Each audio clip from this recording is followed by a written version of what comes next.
Assalamualaikum, Abah Cukai di sini. Ramai hari ini bila semak MyTax, tiba-tiba dah ada tunggakan cukai. Kebiasaannya adalah individu yang makan gaji.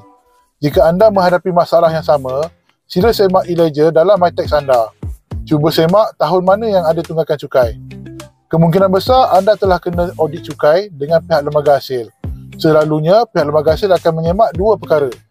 Perkara pertama, walaupun anda declare pendapatan gaji, tetapi kalau anda ada pendapatan komisen lain atau anda ada borang CP58 yang terlupa untuk declare, pihak lembaga hasil akan terus kenakan taksir anggaran bagi pendapatan komisen tadi. Ini bermakna pihak lembaga hasil telah pun membuat semakan pihak ketiga untuk mengesahkan anda menerima pendapatan komisen tersebut. Bagaimana nak rayu? Sekiranya notis taksiran telah pun dikeluarkan, anda perlu memfailkan borang Q dan borang N kepada pihak lembaga hasil cawangan anda. Bagi tujuan rayuan, anda boleh menyediakan penyata akaun untung rugi untuk mengurangkan impak cukai tambahan yang perlu dibayar. Perkara kedua adalah pelepasan cukai. Isu ini seringkali menjadi kelalaian pembayar cukai. Pihak lembaga hasil boleh membenarkan tuntutan pelepasan cukai anda, tetapi anda perlu menunjukkan bukti beserta dokumen sokongan.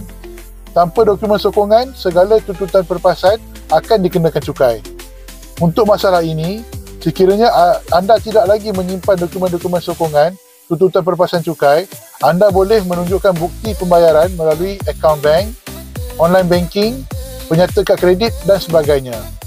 Akhir kata, audit cukai adalah tugasan normal bagi pegawai lembaga hasil untuk menyemak rekod dan filing pembayar cukai. Pastikan apa yang anda tuntut mempunyai dokumen sokongan dan pastikan semua pendapatan diisytiharkan.